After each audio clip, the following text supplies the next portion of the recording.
Hello dear pharma student, GTC classes में आप सभी का स्वागत है। आज हम ऑर्गेनिक केमिस्ट्री क्या है उसके बारे में स्टडी करने वाले हैं। ऑर्गेनिक केमिस्ट्री मेनली दो चीज इसमें इम्पोर्टेंट है, कार्बन कंपाउंड, एक है हाइड्रोजन, है ना, कार्बन और हाइड्रोजन।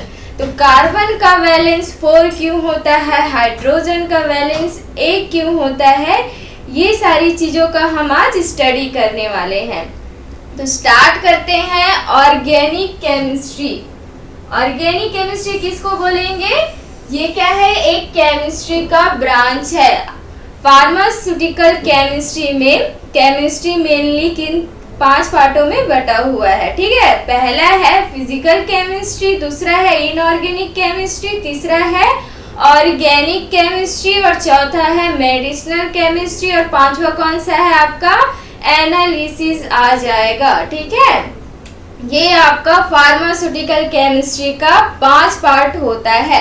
तो आज हम ऑर्गेनिक केमिस्ट्री क्या है उसको स्टडी करने वाले हैं। ये केमिस्ट्री का ही एक ब्रांच है जिसमें क्या स्टडी करेंगे हम, उसमें स्ट्रक्चर को स्टडी करेंगे, उसका प्रॉपर्टी क्या है, उसका कंपोजिशन क्या है और वो किस तरीके का रिएक्शन दिखाएगा उसके बारे में हम स्टडी करेंगे। और ये किससे मिलकर बना हुआ रहेगा, preparation of carbon containing compound, ठीक है। ऑर्गेनिक केमिस्ट्री में क्या रहेगा, कार्बन कंटेनिंग कंपाउंड रहेगा, ठीक।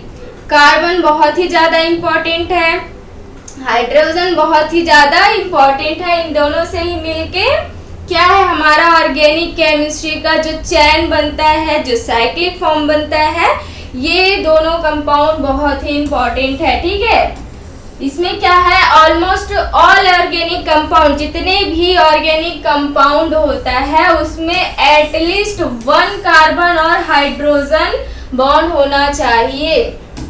कार्बन हाइड्रोजन का ये बॉन्ड वहां पे, ये कंपाउंड वहां पे होना ही चाहिए। अब यहाँ पे ये स्टडी करने से पहले आप बेसिक समझ लीजिए, कार्बन में 4 वैलेंस क्यों होता है, हाइड्रोजन में 1 वैलेंस क्यों होता है। अब इसको कुछ इस तरीके से समझते हैं। कार्बन का मॉलिक्यूलर वेट कितना होगा, पहले कार्बन में आने से पहले एक बार हाइड्रोजन में चलते हैं, ठीक है। हाइड्रोजन को हमेशा सिंगल बॉन्ड, है ना, सिंगल बॉन्ड ही रहता है उसमें, मतलब उसमें सिर्फ और सिर्फ एक ही वैलेंस रहेगा। और वो एक वैलेंस क्यों है, हाइड्रोजन का एटॉमिक नंबर कितना होता है, हाइड्रोजन का एटॉमिक नंबर होता है 1, ठीक है। और जो ये जो साइकिल चलता है कुछ इस तरीके से, जिसमें क्या क्या रहता है, न्यूट्रॉन रहता है, प्रोटॉन रहता है और क्या रहता है, इलेक्ट्रॉन रहता है ना। तो ये किस रेशियो पे रहेगा, ये जो इस मेथड है इसमें कुछ इस तरीके से चलता है, 2 8 8 16 16, ठीक है। अब हमको ये जो है ये क्या है, फुलफिल करना है। कुछ इस तरीके से समझिए, एक जो आपका डिब्बा रहेगा इसमें आपका 2 होना चाहिए, तभी ये क्या होगा, ये फुलफिल होगा, है ना, तभी ये क्या होगा, ये फुलफिल होगा। अब वहीं पे हम ये 8 वाले की बात कर लें तो इसमें क्या होगा, इसमें 8 वो होना चाहिए, 8 इलेक्ट्रॉन का ये सिंबल होना चाहिए। ये 1 इलेक्ट्रॉन, ये 2 इलेक्ट्रॉन, यहाँ पे कितना होना चाहिए, 8 वो होना चाहिए, तभी ये फुलफिल रहेगा। अगर इसी के जगह में आपका सिर्फ 1 ही रहा तो कितना हुआ, 2 2 2 कितना हुआ, 6 हुआ, 1 हुआ 7, मतलब 1 की जरूरत हो गई। तो वो 1 की जरूरत ही उसका क्या हो गया, वो उसका वैलेंस हो गया, है ना, वो उसका वैलेंस हो गया। तो यहाँ पे इस रेशियो पे अगर हम देखें तो हाइड्रोजन का कितना है, 1 है, तो ये क्रमांक कहाँ तक जाएगा, सिर्फ और सिर्फ यहीं तक ही सीमित रह जाएगा।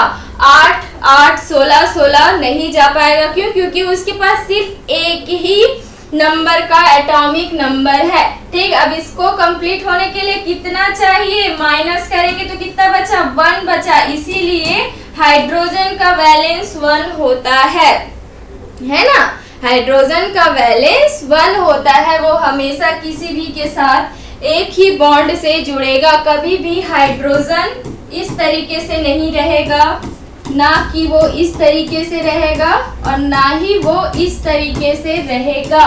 क्यों नहीं रहेगा? क्योंकि उसके पास सिर्फ और सिर्फ एक ही वैलेंस है, इस वजह से। अब इसमें हम कार्बन की बात करते हैं। कार्बन का एटॉमिक नंबर कितना होता है? 6 होता है। रेशियो क्या चल रहा है? 2 8 8 16 16 है ना। तो इसमें से देखते हैं हम लोग, पहले 2 में बांट के देखते हैं कितना हुआ। 6 को अगर हम पहले 2 में बांट दिए तो 2 हुआ, तो 6 में 2 को माइनस किए कितना बचा? 4। कितना हुआ? 4। अगर हम यहाँ पे माइनस किए तो कितना हुआ? 0। तो ये क्या है? कंप्लीट है पूरी तरीके से, है ना। पूरी तरीके से क्या है? ये कंप्लीट है। वहीं पे हम ये 8 के बारे में बात करें तो क्या इसको माइनस करेंगे तो कितना बचा? 4 बचा। इसीलिए कार्बन का कितना वैलेंस होता है? 4 होगा। उसको फुलफिल करने के लिए ये जो डिब्बा रहेगा, इसको फुलफिल करने के लिए कितने की जरूरत पड़ेगी? 4 की जरूरत पड़ेगी ना, है ना। इसको कितना जरूरत पड़ेगी? 4 की जरूरत पड़ेगी। अगर हम यहाँ पे कुछ इस तरीके से देखें तो कितना हुआ? 1 1 1 1 1, सभी में 1 1 है, जबकि जाना चाहिए कितना? 2 2 जाना चाहिए। तो माइनस किए तो कितना बचा? 4 बचा। इसीलिए कार्बन का वैलेंस कितना होता है? 4 होगा। अब इसी में आपका सैचुरेटेड और अनसैचुरेटेड आ जाता है। इस कंपाउंड को क्या बोलेंगे हम? इस कंपाउंड को बोलेंगे सैचुरेटेड कंपाउंड। सैचुरेटेड कंपाउंड बोलेंगे। क्यों? क्योंकि इसमें सिर्फ और सिर्फ सिंगल बॉन्ड है। सिर्फ और सिर्फ सिंगल बॉन्ड है। इसको क्या बोलेंगे? सिंगल बॉन्ड, है ना। अब जहां पे कार्बन पे मल्टीपल बॉन्ड आ जाएगा, अब आप इसको कुछ इस तरीके समझिए। अब आप बोलोगे मैम इसमें तो कितना है बॉन्ड? ऐसे देखने से लग रहा है 3 ही बॉन्ड है ना। बीच में 2 है, लेकिन उस 2 को भी तो काउंट करना पड़ेगा। अगर मैं सिर्फ और सिर्फ इतना ही देखूं तो ये 2 बॉन्ड हुआ और ये 1 हुआ और ये 1 हुआ। 2 3 4, ये 4 कंप्लीट हुआ इस कार्बन के लिए। वहीं पे अगर हम इस कार्बन की बात करें तो क्या हुआ? ये भी 2 हुआ, 3 और 4, इसके लिए भी ये कंप्लीट हुआ, है ना। 4 वैलेंस। इसका 4 जो है, ये डंडी ही जो है ये ही बताता है इसका, ठीक है। डबल बॉन्ड की जब हम बात कर रहे थे,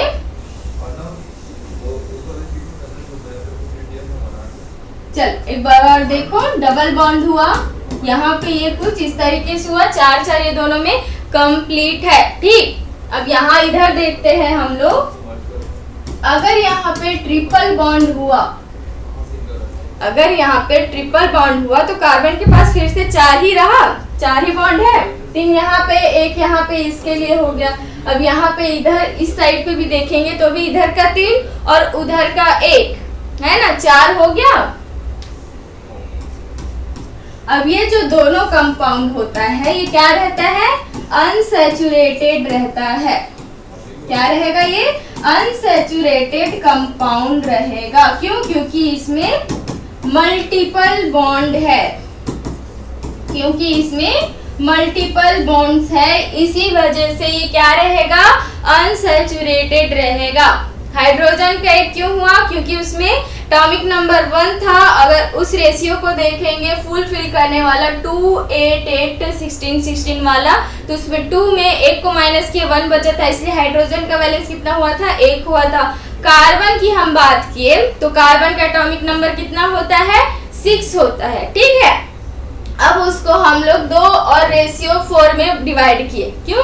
दोनों को प्लस करेंगे तो कितना आएगा? 6 ही आएगा। 2 और 2 को माइनस किए 0 हुआ, मतलब ये पूरा फुलफिल है। 8 और 4 को माइनस किए तो 4 बचा, मतलब उसमें 4 और इलेक्ट्रॉन चाहिए रहेगा, है ना। इसको फुलफिल करने के लिए तो यही जो क्या है इसका 4 वैलेंस बन जाता है। 4 वैलेंस बन जाता है, मतलब 4 तरीके का उसमें बॉन्ड रहेगा। अब उसमें देखिए हम लोग सैचुरेटेड बॉन्ड, अनसैचुरेटेड कंपाउंड, है ना। सैचुरेटेड कंपाउंड और अनसैचुरेटेड कंपाउंड को देखे हैं। सैचुरेटेड कंपाउंड, सैचुरेटेड कंपाउंड किसको बोलेंगे? जिसमें सिंगल बॉन्ड रहेगा, डबल बॉन्ड नहीं रहेगा, ना ही ट्रिपल बॉन्ड रहेगा। वहीं पे अनसैचुरेटेड है ना, अनसैचुरेटेड किसको बोलेंगे? जिसमें मल्टीपल बॉन्ड, डबल बॉन्ड या फिर ट्रिपल बॉन्ड रहेगा, उसको बोलेंगे हम लोग मल्टीपल बॉन्ड बोलेंगे। ठीक, अब इसमें हम नाइट्रोजन इंपॉर्टेंट और क्या क्या है ऑर्गेनिक केमिस्ट्री में, नाइट्रोजन और ऑक्सीजन भी बहुत ही ज्यादा इंपॉर्टेंट है। तो फिर नाइट्रोजन का कितना होता है? 7 होता है। फिर से इसका देखिए एक बार रेशियो ले लेते हैं। ठीक है, इसके आगे और भी चलता है। ठीक, लेकिन अभी आपको सिर्फ और सिर्फ इम्पोर्टेंट इतना ही तक रहेगा। तो यहाँ तक हम देखते हैं, डिवाइड करेंगे तो कितना हो गया? 2 को हम लोग दे दिए, बचा कितना? 5। इसमें कितना आ जाएगा? 5 आ जाएगा। ठीक है, कितना आ जाएगा? 5 आ जाएगा। तो ये 2 और 2 को माइनस किए, कितना हुआ? 0 हुआ। और 8 को 5 को माइनस किए तो कितना हो गया? 3। तो इसीलिए नाइट्रोजन का कितना होगा? 3 बॉन्ड होगा। ठीक है, इसी तरीके से ऑक्सीजन का कितना होता है? 8 होता है। फिर से 2 8 के रेशियो में अगर हम बांटे तो इसको फिर बांटेंगे तो कितना होगा? 2। फिर बचा कितना? 6। अब 2 और 2 को माइनस किए, 0 हुआ। कितना बचा? 2। तो इसीलिए ऑक्सीजन का कितना होगा? ये कुछ इस तरीके से लिखाएगा या फिर इस तरीके से लिखाता है। 2 बॉन्ड है ना, इधर इधर से अगर हम काउंट करें तो भी 2 होगा, और इधर से भी देखेंगे तो भी कितना हो रहा है? 2 हो रहा है। ठीक है, चलो अब पहले स्लाइड पे आते हैं। ठीक, अब इसमें से कार्बन का जैसे हम लोग देख लिए हैं, कितना है? कार्बन का 4 था, तो ये 4 हुआ, ये 4 हुआ। ठीक है, नॉर्मली इसको क्या बोलते हैं? एल्केन बोलते हैं। ठीक है, ANE रहेगा। डबल बॉन्ड आ जाएगा, ये भी 4 हुआ, ये भी 4 हुआ, इसको क्या बोलेंगे? एल्कीन बोलेंगे। ठीक है, एल्कीन बोलेंगे। और यहीं पे ही यहाँ पे देखेंगे हम लोग, ये भी 4 कंप्लीट हुआ, इसको क्या बोलेंगे? एल्काइन बोलेंगे। बच्चा कुछ नहीं है, इसमें एल्क वर्ड है। अब इसमें क्या क्या जुड़ रहा है? N जुड़ रहा है सिंगल बॉन्ड के लिए।